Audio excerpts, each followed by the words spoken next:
Thank you for tuning in to another episode of my Veterans to Success podcast. You probably know by now, my mission is to help 1 million veterans and entrepreneur business owners achieve the dreams, goals, and aspirations they deserve. That is why I created the Veterans to Success podcast, because I get to interview guys, men and women, who want to share their fascinating stories with you about their time before, during and after their time in the military, so you can benefit and overcome your challenges. So sit back, relax, and get ready to be mesmerized, astounded, and entertained.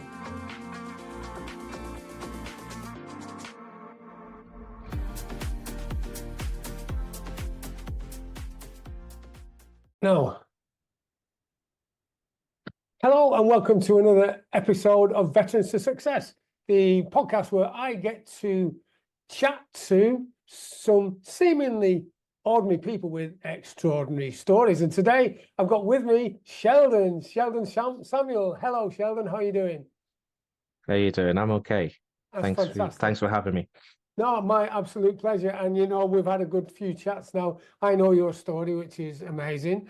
And I know people use that word amazing quite a lot. I think your story is fabulous because of what you did, what you've done to get here now, and what your journey for the future is. So, you know, we've had a good chat, and there's no big fanfare for a common man or common woman. There's no big introduction. What we do during the process is we do a reveal. So you tell us all about you, and we just have a general chat, really relaxed. And yeah, so for you listening, you'll pick up some great tips when you stay tuned in. So first of all, let's dive straight in. What was happening to you in your time before the military? Yeah, so I hail from the Caribbean. I was born originally in Trinidad and Tobago.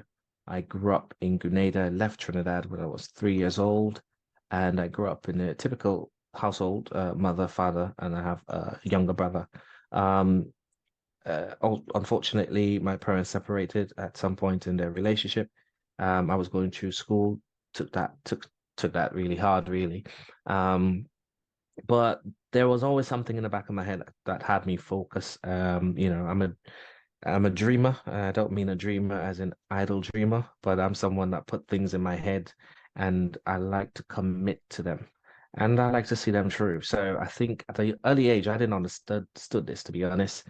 I just saw it as wanting going forward, you know. And then I started to capitalize on it as I go forward, even challenging different things in my head so I don't get distracted with what was going on home. Decided to focus on academic. I was telling you earlier, I'm not the brightest in the room, but once I'm a committed guy, so I put my foot down, I put my time in, and I'll get things done. And I educate myself, and I'm curious by nature. So that curiosity with a bit of determination, it gets me where I need to be, and in the put your foot in the door, really. So yeah, as a young guy, I wasn't athletic at all. But you know, I find ways to entertain myself. So I joined what was called a drum corps, and we will play drums for school occasions and sports events and stuff like that. You know, but I always, in the back of my mind, I was telling you about, you know, going to the woods and having a toy gun and pretending to be a soldier. And I've always had that in the back of my mind, but always scared at the same time. Yeah. You know, I guess scared of failure, to be honest. And you know what? Sometimes I'm still scared of failure if I'm brutally honest. Yeah. But I'm equally scared of not trying. Yeah. If that makes sense as well. I mean, and you mentioned that you weren't academic, and you don't consider yourself an academic by any means. You did achieve something though that your mum and dad didn't you? Yeah, so you know, in my immediate family and a little bit wider, most of my family members haven't finished school on my mom and dad's generation. And in my household, I'm the only one to finish secondary school, the only one to finish college. I've done college and finished college, and now pursuing my degree and certification in the field of cybersecurity. So, as much as I say I'm not academic, the pursuit of it is important to me Yeah, because I believe it's very important to have something to get you in the door. yeah, Um, you don't you also hear stories about people who are not academic, right? But they're millionaires or they have great companies or they have tech firms and that is true. But what people don't tell you is when they become successful, they go on to study. They go yeah, on to study their field. They go on to study the business courses because what they realize is, yes, I've done it. Yes, I've done this all by myself without that. But to maintain it and have it successful, I do need that formal education and stuff. So I've learned that earlier to say, okay, well, let me try to make sure I get this now. So while I pursue my success, at least, and don't get me wrong, I'm only now doing university. I couldn't have done it back in the Caribbean, way too expensive. Didn't have the time. There's no way I could have done it. I tried, believe me, I tried, but I couldn't finish it. yeah. So yeah. And I totally get where you're coming from, because when I was at school, I missed the penultimate year of school through an incident, a serious incident, which kept me off while I was recovering. Now, the fact is that so I left with hardly any qualifications. My qualifications started when I joined the army, and they said, "Well, listen, here's a semi-automatic weapon. This is the pamphlet. On Monday, we're going on the ranges after a few skill at arms lessons. On Monday, we're going Oh on yeah. the ranges. If you release a negligent discharge, you're going to jail." I thought, oh, right, Oh yeah. I better study this then. I better understand. And that was the whole journey then. And now what I do in my profession, I keep continuous professional development with financial advice and all that sort of stuff. Before we move on though, because I'm interested, you had a pretty normal upbringing. What does a normal upbringing look like in the Caribbean? Because it's not exactly like London or Manchester or Liverpool. No, so even for me coming up here as an adult, seeing what's going on with parents and kids as you pass by and stuff like that, or friends and families, you could see the difference. It is totally different. It is not saying that household, how should I say this? Yeah, don't do anything wrong as you will feel something. Yeah, let's just say that that is, but they're very strict. They're very strict on values and stuff like that. And I think don't matter what happens in the Caribbean, I could tell you this almost 80 something percent of Caribbean homes, you have your parents, kids are afraid to misbehave. If you misbehave, you may not even just get it from your parents, your neighbors. I remember coming from school, going to school, and once you hit your neighborhood, you're trying to be very prim and proper because you don't want there's this man called Mr. Peter. Now, if Mr. Peter see me doing something that is a bit too left, he will tell me off about it, then go to my mom's and say, yeah, I just spot him doing this. And yeah, I will get some smacking, you know? Yeah, well, and that was where, because I remember we used to get in my generation when I was a young boy, we had something called double trouble, right?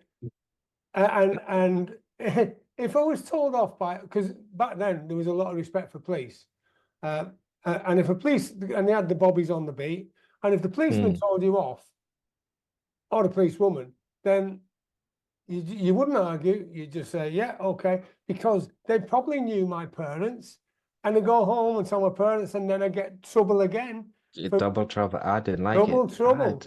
Yeah. I didn't like it. I got in double trouble so many times. I remember one time I broke the telly. I broke the television screen, and I tried to hide it with a sheet. Now, I mean, Yeah. hey, that was panic moment, right?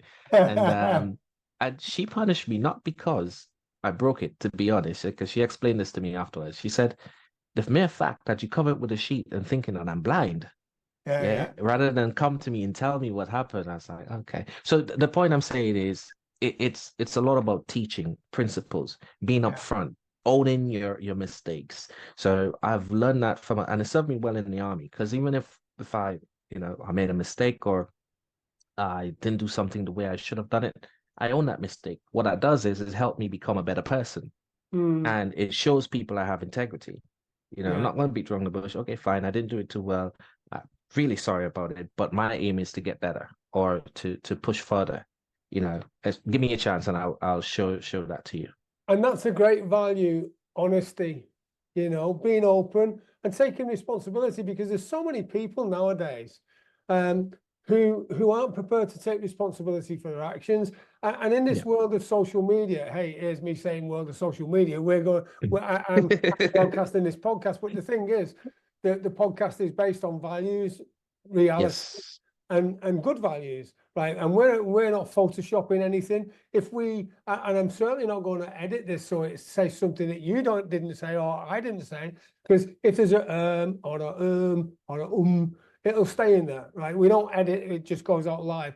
And the product of this podcast is to show people that stuff happens, and you should be proud and take ownership of it rather than making an excuse or photoshopping it or something so it makes it perfect, because you know perfection doesn't exist, and if it did I wouldn't like it all that much anyway, because It doesn't exist. All we can try to do is learn from mistakes and try to be a bit better human beings. That's all we need to do. And that will take us so far, I believe. But you know, and I think that's why I fit into the army and the discipline and everything like that. Because, you know, coming from back home where I got a lot of discipline and values and integrity and the whole 9 yards, you know, I felt at home when it came to that. Everywhere, every institution will have things, I say cultural shocks. So things that you see that you weren't used to, you don't understand, it's different from your value. But one thing my mom and everyone always taught me was, when you're in somebody's home, have respect. Look from it from their point of view.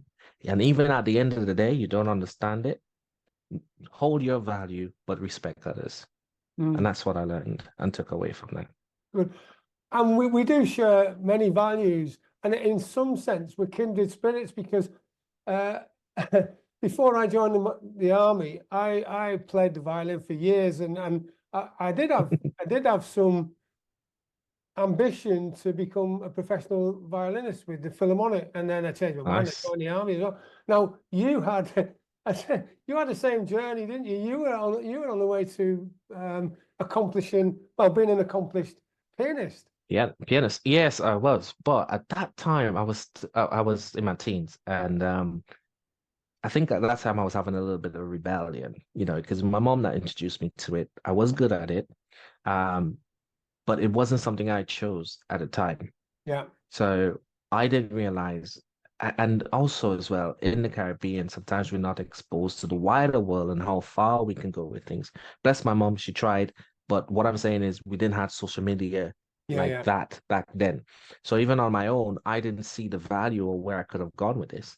And you know, but what I did take away from it is being able to sit there, play beautiful music, whether or not I wanted to be there or not, but be disciplined to play it and respect the teacher. And the years I was doing it, I enjoyed it. Yeah. Eventually, it became something so good that I appreciate music in a new way. So there's a lot of things I've done in my life that I hold on to, and there are things in my life where I've regretted that I haven't hold on to, Yeah, you yeah. know. But when I look back, I still learned from them, you know. Yeah. And one of the first lessons I learned from playing a musical instrument, because I play drums now, not as much as I like to, and I do play the drums, and is practice makes perfect. It's about getting it right, Yes. and then that continued in the military, because you know when your knowledge is low, your anxiety is high, and when knowledge starts to grow, your anxiety drops. And my violin teacher, who did used to play for the Liverpool Philharmonic, and my music teacher in school, who was a cellist for the London Phil, Yeah. he said to me, he said, if you don't practice for a day, O'Connor, you know. If you don't practice for 2 days, I know. And if you Oh don't yeah. practice for 3 days, the audience knows. Oh, put it this way, where everybody else will probably even relate to.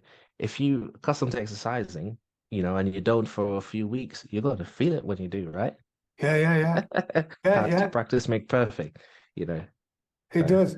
So you you didn't, like, joining the military wasn't an easy ride for you, was it? Or an easy journey? Apart ride, actually, because you got to ride across from the Caribbean, but I don't mean it in that sense. I mean, tell us about your journey and include the ages, and because that will demonstrate what sort of determination you held to get in the military. What was happening there? First of all, I had not a dime in my name when I came across here. I have no family here. I stayed by a recommendation of someone. They kicked me out within a week because I wasn't bringing in any money, which, the arrangement was I'll join, I'll pay you, but I learned quick and fast, this place is not like back home, that Caribbean, you need sugar and your neighbor will bring the sugar. Yeah, Unfortunately, it's not that kind of place. So I had to learn really quick, really fast. And I was at age, I would say 25, 26, maybe. That's the first journey of coming across. so when you say they kicked you out, were you homeless then? Oh yeah, yeah. I had to spend a few nights on a bench. And then I remember when I was coming up on the flight, there was a guy I knew from back home. His sister lived here, and weirdly enough, his sister was actually my girlfriend in school. So I was Right. like, oh, Okay. okay, yeah, okay. And then and he was by his sister, so I give him a call. I gave him a call, and he said, oh yeah, yeah, you come across, and that saved me. Um, Well, I so she lived in the UK at the time. yeah, she lived and he was here visiting his sister for a few months. So that saved me. It gave me enough time to go to Croydon Recruitment Center. Back in the day, they used to have the recruitment center. Yeah, yeah, yeah. And I went in there. At that time, I was recruited for Royal Fusiliers Right. Infantry. But the second round comeback, I didn't go that route. I went to Royal Logistic Corps. Um, because they stopped take for infantry intakes as well. There's a lot behind this, as you well know.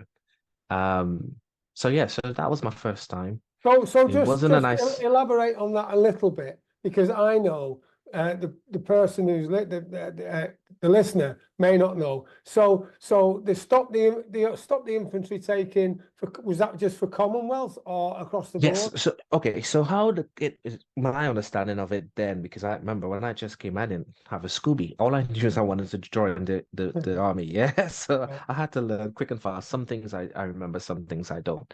But the British government, i.e. MOD as well, will when they want to bring the numbers to a certain point, they will have an opener intake and take in Caribbean Commonwealth. It yeah, yeah. doesn't just mean from the Caribbean, but Commonwealth. And then they cut that. So who has ever got contract, whether it's Amy, I say Amy, but I don't think it was them. There was somebody else who had that contract. But they Circle will, or somewhere, yeah, somebody has it. I don't yeah, know who now. And they will cut that number. I didn't know about these things then. So the truth is, if we knew, you probably have to come a certain time. So you're in that window. yeah, But I yeah. got in. But what happened in my situation was whatever was going on in the politics, David Cameron, you know, cut that, whatever numbers. That's what I was told. I don't know how factual that was. Yeah. And the government saying no, no, because they want to restructure and whatever. Okay, fair enough. So I actually went back to the Caribbean. Now I didn't come straight back to the UK. This is where I went to America now. I tried to get my old job back, didn't get it.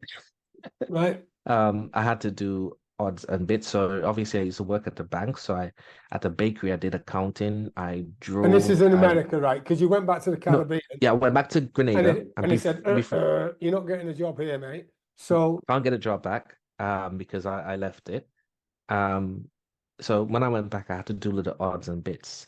So I did a little bit of accounting. There was the people for the bakery. I went to when you go to pay bills for them and stuff like that. I did that. Basically, I run around doing all of that. And then I said, look, I already take a risk here. I'm not giving up. I do not like to give up on things. It yeah, has to be to the point where it is dead to me, but I cannot give up on things, not knowing there's still a door open for me. yeah, So I had to rethink. I managed to get some money up but I didn't go straight. I didn't come back straight to the UK. I went to America. I went there saying, you know what, let me see what opportunities are there for me.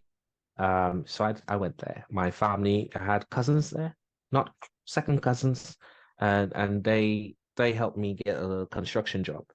Actually, I'm telling you, and this is why I pursue my career now, because as much as I'm military, you do appreciate different jobs, because construction workers, I have mad respect for them. It's not easy to do what they do, yeah, on a Yeah. day-to-day basis. So I respect that. Um, and all I remember my time there was waking up, going to the job, coming back, had a shower, sleep. I can't remember anything else. That's how tired I was. That's how old I was. Coming from a bank job to be doing that, it was crazy. But to fast forward that a little bit, I decided no. I was like, wait, I'm very strategic as well.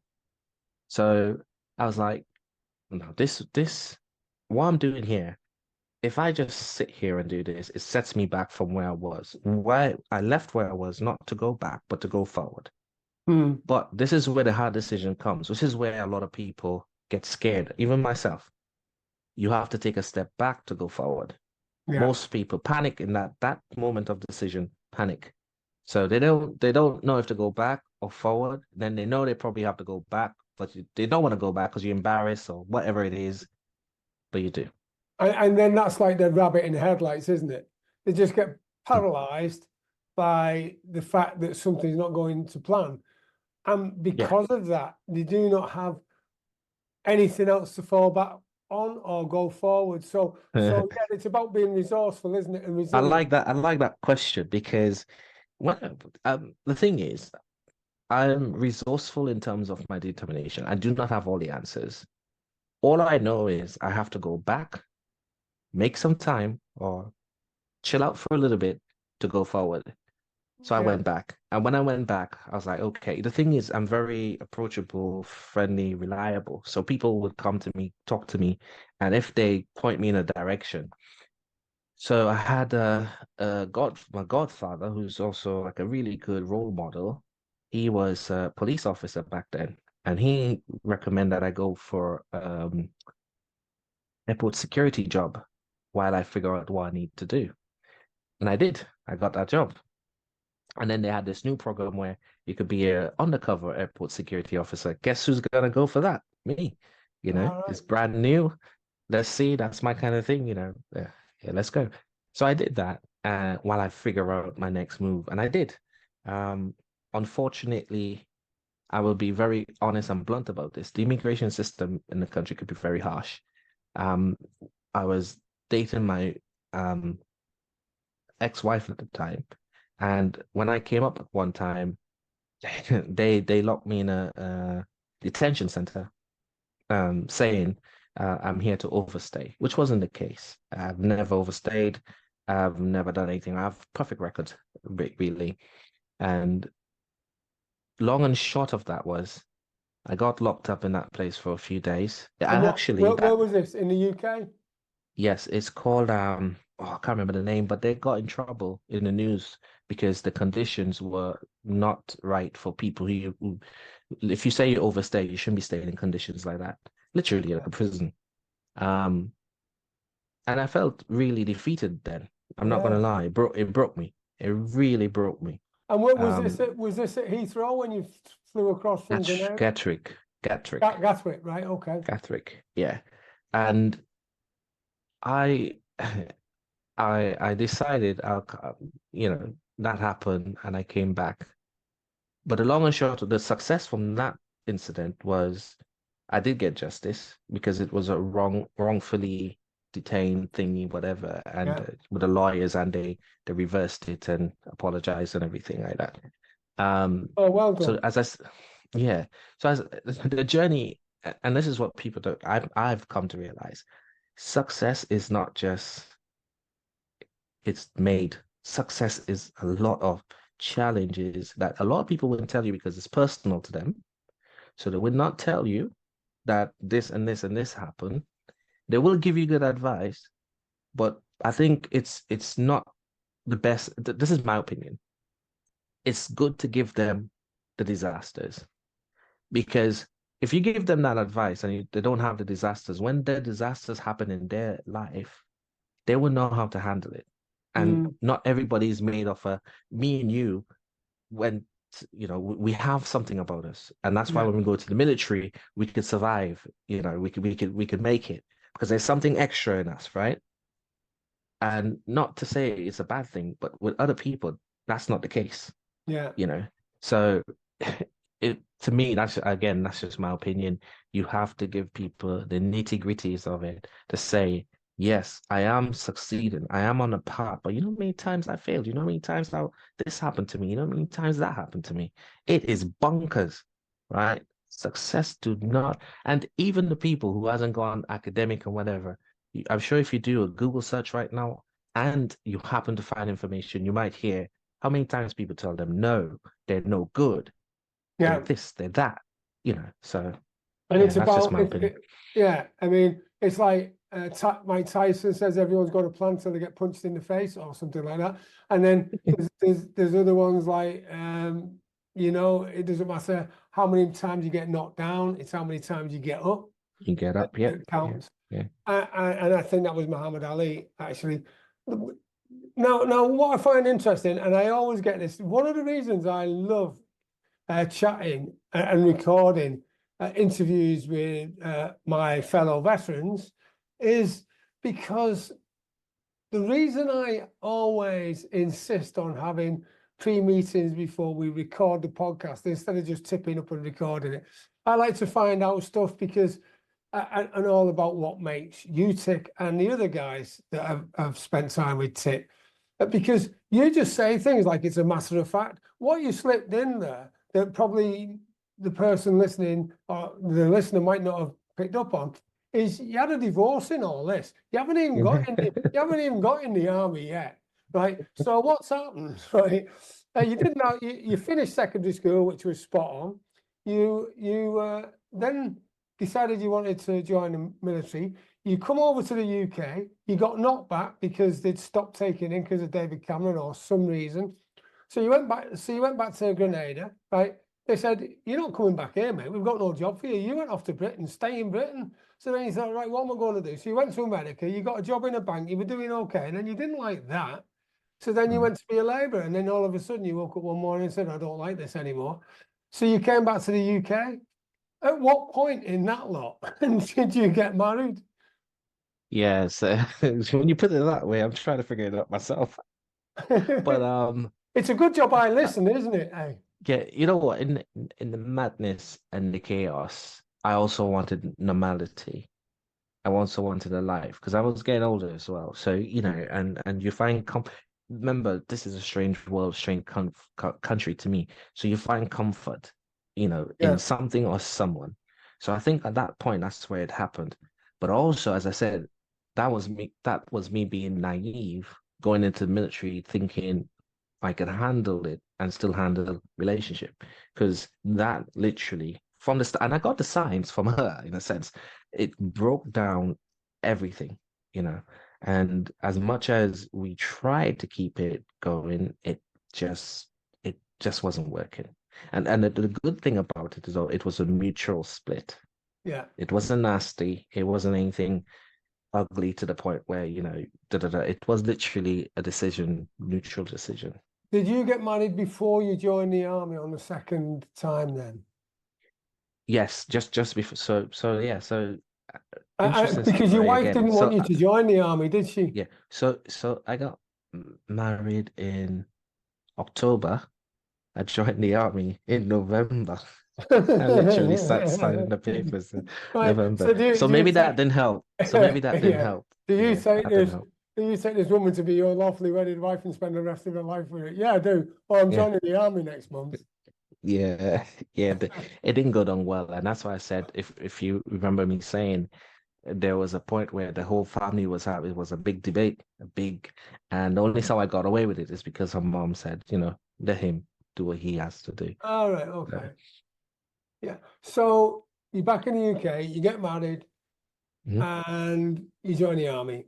What's it like you did mention before you joined the Royal Logistics Corps, the RLC, or as we say jokingly in the engineers, the rather large corps, yeah, because you've got everything in there now. What was RAOC, the catering corps, and loads of stuff. Yeah. So, well, you do a great job. Having said that, and joking aside, so how did your career go? And by the way, I've chatted to a few guys from the Caribbean and the Commonwealth, and really, I think you're a sandwich short of a picnic. You come from somewhere that's beautiful weather, lovely and warm, beaches like you'd die for, and you come to the UK that has a lovely winter and great for training outdoors. Yeah. Yeah, to answer that first, the last one, I think it's more for personal drive for things. Remember, the islands are small, and when you grow up with it, it becomes normal to you. Yeah. Traveling and being here made me appreciate my island even more. So I went back to Grenada last year, and let me tell you, yeah, it's paradise. Yes, I'm happy. I have dual passport. When I'm ready, I'm gone. Yeah, so no, you're right. But I think it's really down to opportunities, and for those who want to see more of the world, it is an avenue and a door to do that. And that's just for me, that's just the honest truth about it. I think you mentioned something else you wanted me to address. Well, the fact that in the UK, right? What was the training like? Because it's no secret that you do have to spend a lot of time outdoors. Yeah, so I didn't like it because it's far different from when I'm in the Caribbean playing shooting games and it's nice sunny weather, yeah. But and the thing about it is, and they do this deliberately. We do most of the training in winter. Yeah. Or most of the exercise are conducted in winter. And it hardened me, but at the same time it humbled me because I was like, So basically throughout my military life, I take going out in the field serious. When I tell you serious, because it don't have to be storm weather to make you man down. Yeah. A little bit of exposure, and remember, you're running around, you losing calories like crazy, and you could go flat down if you don't drink on time, if you don't eat your rations, if you don't follow the drills, you can go down, and it do not have to be a blizzard. So I learned to respect nature, and when temperature drops, I learned to read that as well. It heightens your abilities to be out there. But also, I said I do not want to be doing this forever. Yeah. No way. No way. Anybody tell you they want to do, hey, send them to me. I think they're lying. But anyway, but we do it. When we do it, it's funny saying that as well. When we do that, it goes somewhere else. Because I don't know if you remember in your time, we'll go and exercise. Everybody hates, everybody's complaining, but everybody's doing it. You're hitting your RVs, you're out there, you're doing what you got to do. But on the coach ride back, everybody's down for days. Did you get a coach back? Flipping heck. Well, yes, because sometimes we go to Wales. So from Hampshire, Aldershot Barracks to oh gosh, Sunny Bridge. Yeah, I know Sunny Bridge. What a cush. Like we went from Kent to what? Isle of Skye in 4 tonners, right? And Land Rover. Fortunately, I was driving one of the Land Rover. We do that. We do the convoy stuff. I think when we're not doing the convoy exercises, like when we're doing just the exercise, your basic skills exercise, we take coaches. I'm pulling your leg, by the way. Yeah, we take coaches, but it's all right. I just thought, well, that's the Royal Logistics Corps for you. Going around in nice coaches and air conditioning and what have you. Well, you know what? I could drive the big trucks if you want. I'll pick you up. So, joking aside, you're in now. You're through basic training. You've been introduced to cold weather, and maybe a bit of warm weather as well on the odd occasion. What's going on in your mind, and where's your first posting? What are you getting up to? So I went straight to 27 Regiment. and that's in Aldershot. So I was lucky enough for most of my regiments to be in Aldershot Barracks, Aldershot Garrison, sorry. My first was 27. My second posting was um the rifles, 4 rifles, I know, yeah. which is no longer 4 rifles. They no longer exist. They changed to 4 Ranger, the Oh, new of Ranger course, yeah, regiment. yeah. Yep. And then I went to 2 Rangers. So the last 2 postings I did were both special forces. Yeah. And so serving with the special forces, then you also have to be to their standard, don't you, really? Yeah, and that takes a toll. So and that played up a few of my injuries, and that's when things had to go a little bit left for me. The running. And I remember almost every day is a steady run, literally for PT sessions and more. And it's tough. I'm not gonna even pretend. I'm not even gonna joke about it, because as much as I'm tough, and I did get some injuries in training, basic training, and then when I deployed to my unit with exercise and stuff, because you throw yourself around, Yeah. you just move about, you're not thinking about it, and then after you start feel pain and stuff like that, and core injuries start to come in and stuff like that. But with them, it was y- y- there's no joking around with it. These guys are on a different level, right? They're always traveling, and when you have to go out with them, you know, on exercise and stuff like that, you have to be able to keep up. Yeah. So, Uh, you know, and the Ranger units only recently introduced in the UK, because I remember I went on tour in America a few times, and I worked with the Rangers and SEAL, and yeah, and I know exactly what they get up to, because we were supporting them as engineers as well, and working with them, and we had to be able to keep up with them. So the Rangers, when were they introduced to the UK? Because that was, officially 2020, and yeah, I think I have a picture somewhere with me in my uniform. 2020, they're part of the new what's that slogan they use? Some future program. It's a future something program. They're yeah, part of that. It will take a while for them to get exactly where they need to be, but they're fully operational, very dedicated units, very professional units, and yeah, we're in safe hands when it comes to that. good, yeah, because I think the British military are the top trained in the world, really. That's my Yeah, opinion, yeah. uh, pretty much. So, and I mean, that's not forsaking any of the guys. I mean, I've had Americans on the podcast as well, and they're pretty good. But I just think that we have, the stiff upper lip. We just have a different mentality. It's a different mentality. And anyway, when I used to just knock around when we go place. So I remember going to France, we had this, it was actually a religious thing, but all the militaries in the world came there. It was a Catholic thing. And we just went to represent Britain, so parade in the street somewhere in France. And we're going there thinking, oh, we're gonna see all these cool other soldiers from different. And I kid you not, we felt like royalties because everyone was looking up to us. Everyone wanted to be us. We were marching in the street, and other soldiers will stop marching to look at us. And I'm like, are you mad? What's going on? I Yeah, felt so proud. yeah. I felt so proud. And it's strange. And when we asked them, we said, why you guys? They said, no, you good British guys, we really look up to you guys. We base our training on you guys. Wow. I was like, all right, cool. That's cool. I think you also asked me my accomplishment in the army. I took part, obviously logistics, so I took part in the apprenticeship program. For that, I got an award for Apprenticeship of the Year 2019. Oh, wow. Uh, yeah, got a nice little trophy for that. Well done. I also Congratulations. thank you.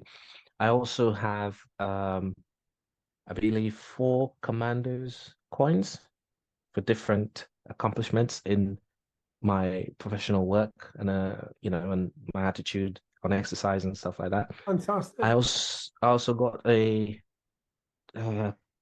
GOC commendation. Sorry, spit it out. Accommodation. Wow, what was that Accommodation. for? Yeah. Assisting to save the life of a civilian in a road collision, while coming off duty. So, and I just did what I had to do. Stopped my car, took my kit out of my bag. At the time, I was team medic as well. I'm also a team medic for 3 years. I bet you that person was glad you were on site for that one.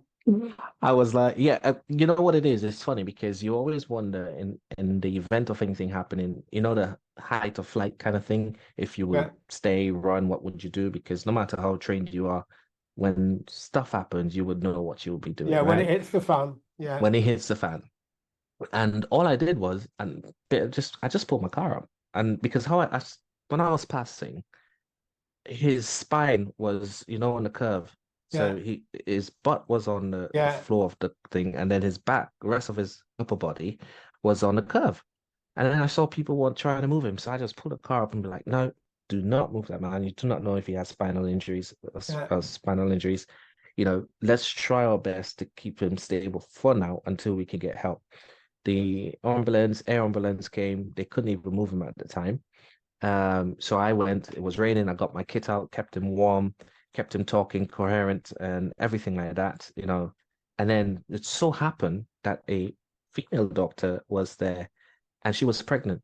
And she was telling him stuff because I took a back seat at the time, just trying to figure out where is everybody else? Where is and she was like, if anybody know how to treat anyone, just help me out here. And I came back and not knowing the person coming to help her was her husband, the army major.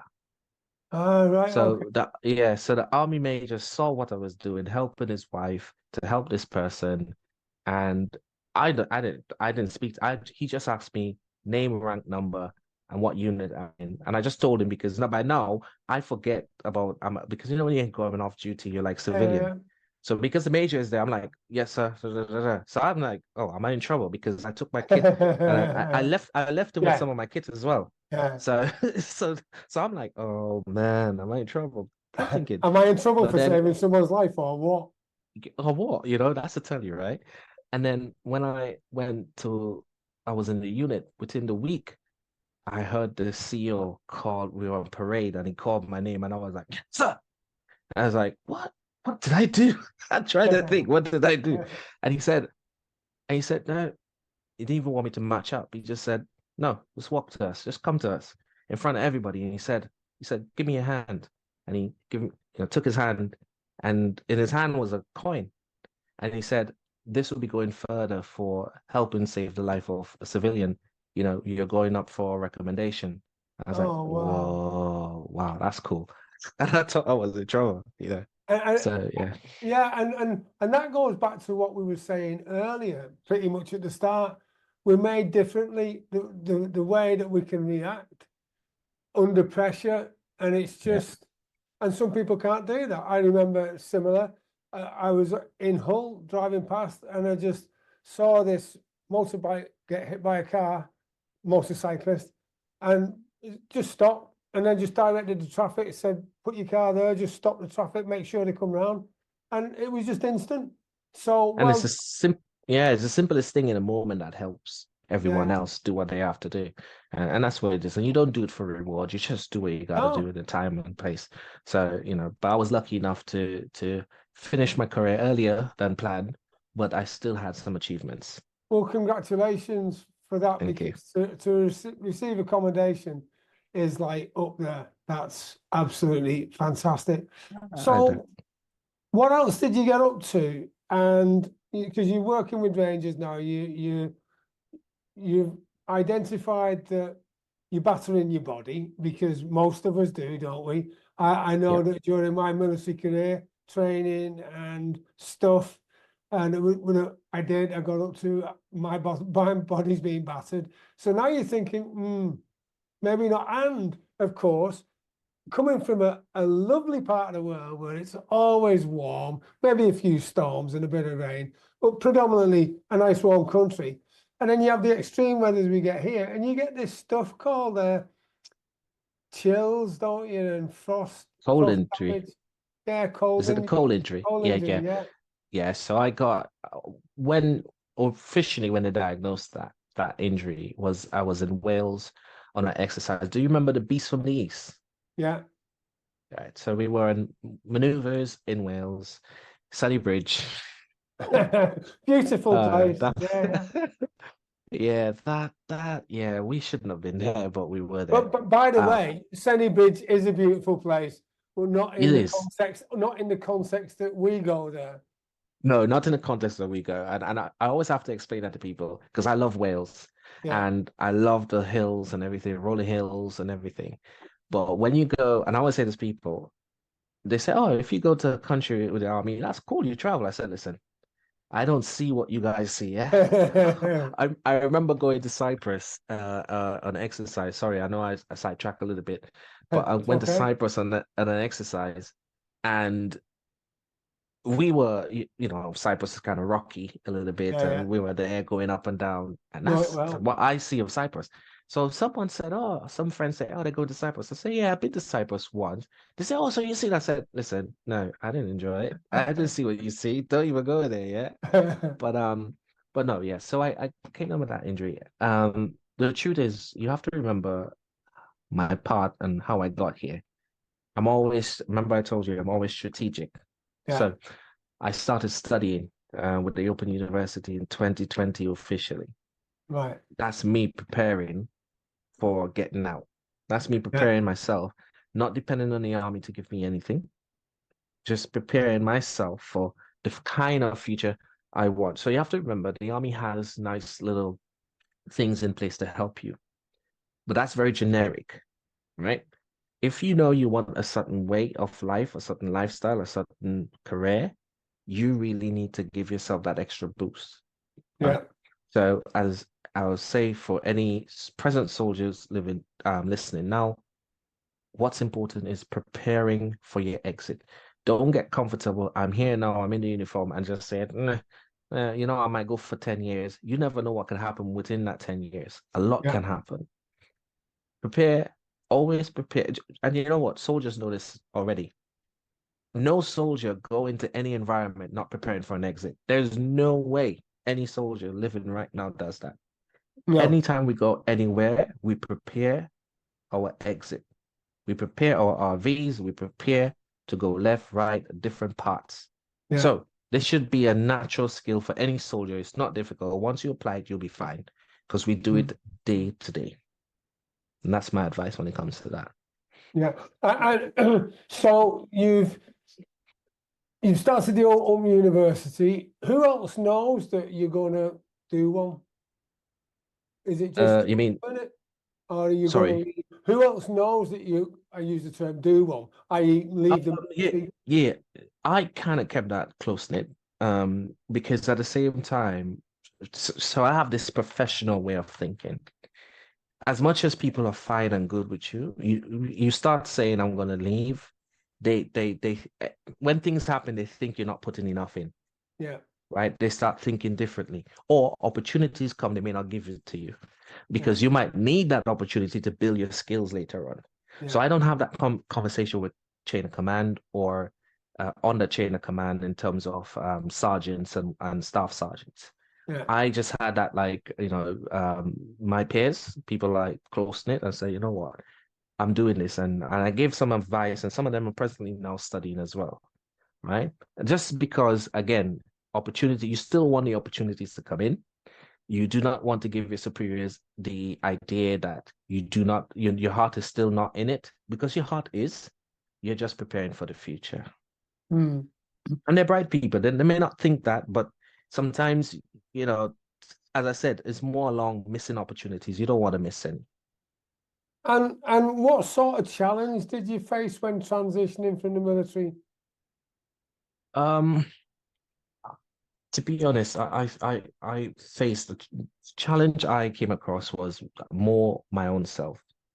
Right. The fact that I was not totally ready to leave, but I needed to make that exit. Um, the fact that the future outside of the military is unknown, uncertain. So I think I was more fighting myself in terms of that. As I said, the army does have things in place, and people are very always there to give you the advice and tell you where to go in the right direction. I can't fault it for that. So I think again, I don't have any crazy stories when it comes to that. It's just really I was fighting my own self when it comes to challenge and that pride. Um, And what would you say? Because I know I'll ask you this question, and I probably know what part of the answer will be. I'll ask it anyway. What's the secret of your success? Determination, like no other. I am Determination. determined like no other, and I do not like.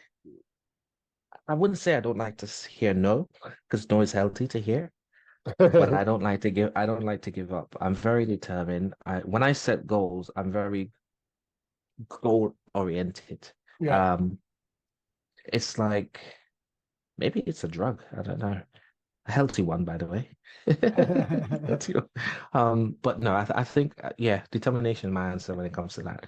I think if I wasn't determined, I wouldn't be here even chatting with you. No, exactly. And throughout your life, I would imagine there are people that you can pinpoint as a coach or a mentor of yours.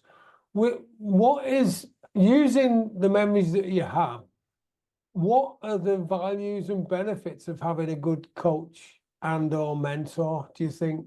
Tremendous, tremendous. So I didn't know the importance of these words or the significance of these words, if I'm honest, until I was 20 something. But I Mm, had them there way before. Um, Tremendous. Like even now, I still depend on mentors and stuff like that. Like you need them. You need because you will second guess some of your steps, you move in your decisions. You need guidance in anything. Um, there's no as we I could only sorry if I go back to military life again, no, but that's quite all right. an army is not a one-man army, is it? You know what I No. mean? It takes, and then if you look at your family, it takes a village to build, Yeah. right? So mentors and mentoring, I will say, please do not be ignorant to it. Be open to it. Take it, any chance you could form a relationship with someone, build a relationship to be comfortable to say, this is what I want to do, this is where I want to go, this is my weaknesses. I'm not strong here, I'm not strong there. I remember in primary school, I could barely read in primary school. And not because I wasn't in my mind bright, but I just didn't. I had teachers that didn't know how to teach me. There's different ways to Yeah. teach. Yeah. Yeah. Um, and when you find people who identify and nurture you, you become, wow, wow, okay, here we go.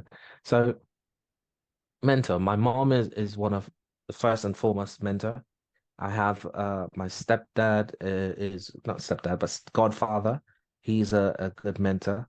Um, and he's the one that got me that security job back then when I needed it. Yeah. So you see, there are people, and he was mentor. He would talk to me, give me good ideas, and since I was a little boy. So when I go to him now, I'll be like, "This is the situation." He'd be like, "Okay, cool," because your mentors are people that could not just point you in the right direction, they could also help you get a start.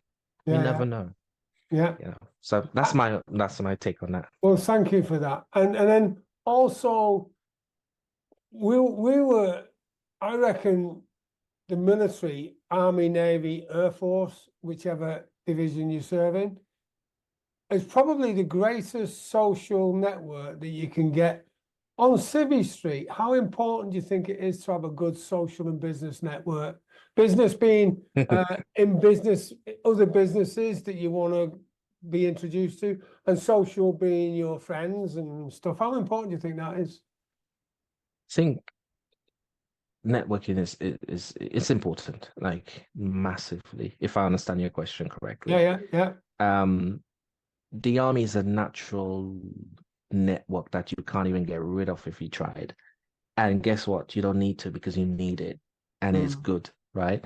I always say if you have the only thing with the army is, and you can't, because if you have somebody that is not part of that network, you know a lot can go wrong. And we're not just talking about a bad, a bad little conversation. We're talking life and death here, Yeah. right? So in Civvy Street, we wouldn't be talking life and death, but when it comes to your success, and I'm learning that, and I've seen that, and I know this, networking is key. Yeah. I am going, so I'm with this new job I have in cybersecurity. Um, I work remotely most of the times, but I decided to go to Tough Mudder with my boss this weekend, actually. So that's me now. Yes, I'm networking with my boss, and he's going to help me network, and so I'm networking professionally and I'm networking socially. And the social is going to an event with them to feel part of a team. Although they probably expect me to do my army thing. I don't know about that. My knees are it's been a few months. Ugh, probably rusty. Yeah, I'm not doing that again. Yeah, yeah. But yeah, massively important networking and communication. The army honed that skill for me before, because remember, I came to this country not knowing how the system works. Yeah, Going into the army, I learned how the system worked from the military is a different world, but you still learn because guess what? Your colleagues are part of that world. They're part of yeah, the outside social. They're British. They grew up here. They know what's what. So you listen to them. You talk to them. So guess what? When you come from the Caribbean, you have to network. Especially when you come straight to the Caribbean into the army, you have to network. Get to learn, what makes Britain Britain. Wales, Scotland, England, Northern Ireland. The different cultures. Just Britain is rich and full of diverse people. yeah, So it is definitely. And you're you're just discovering really because you've only quite recently left the military. What yes, I would like to know, and this is probably raw in a good way, this is probably raw for you. How, looking back on your military career and now on your journey in Civvy Street, how transferable do you think the skills are? And let me put this into context for you. Like for someone who's been in infantry and in say a mortar platoon, right? They're probably going to say, well, there's no mortars needed in Civvy Street. Well, actually, there are, because sometimes being in business is like being under fire. But joking aside, what skills do you think you've discovered as a mortar man or woman and are useful in Civvy Street? And that goes across all the military, the skills that you learn. yeah. So see, this again, I have to say, it starts even before then. If you allow me to explain. Yeah, So if you're gonna be a martyr man, you're not gonna go out there and launch mortars, launch mortars, right? You're not gonna do that. So this is where the prep as soldiers, we prep to go in the fields, we prep to do everything. You prep a course, prep a apprenticeship, prep something. You just have something. And I'll tell you why I'm saying that. Even if it's a littlest of experience or it shows that you go getting your feet in the door, that's good. That's a tick in the box. Now, for a motorman or somebody like that, yes, it'd be hard. But let me tell you one skill that everybody wants and loves: time management. They know they're going to get that with soldiers. Time management is key in this civil street, right? Getting projects out on time, coming on meetings on time. Soldiers are very enthusiastic. We're very task oriented, right? Bosses in civil street love that you want to complete your task. Love that you give them a task and it's like, yep, okay, sure, I'm going to get that done. Every single soldier, no matter what career you're on, yes, you might have to uplift and do a little course. Don't get me wrong, that is facts. But everything about the essence of being a soldier is transferable. yeah, exactly. Your values, your time management, your foresight, just seeing chain of command and knowing how to maneuver on people. We're very diplomatic as soldiers as well. People don't realize that we're very diplomatic. So it's everybody's transferable. But when you're not in one of those skills like an army nurse or somebody like that, you have to take your business into your own hands and uplift yourself. And that's what they need to understand. Yeah. And I get it, and I totally agree, because you've got punctuality, the discipline, the working in a team or as an individual. And I see a lot of people putting that on a CV, right? And they don't mean it, because they're just cutting and pasting or copying and pasting. Whereas in the military, that really is a thing that's just inbred into us. So it's embedded. And an employer, if they need a skill, they'll teach you the skill. They'll pay for you to get the skill. It's the cultural things that they want that have been drilled into you for years. So yeah, thanks for that. And you're welcome. And what's the one tip you would give to someone who's leaving the military or has already left the military and just wants to get better results? I think it's sometimes with life, it's hard to pinpoint things, but my advice is at least have an idea what direction you want to go. You may not have the specific place, but a direction.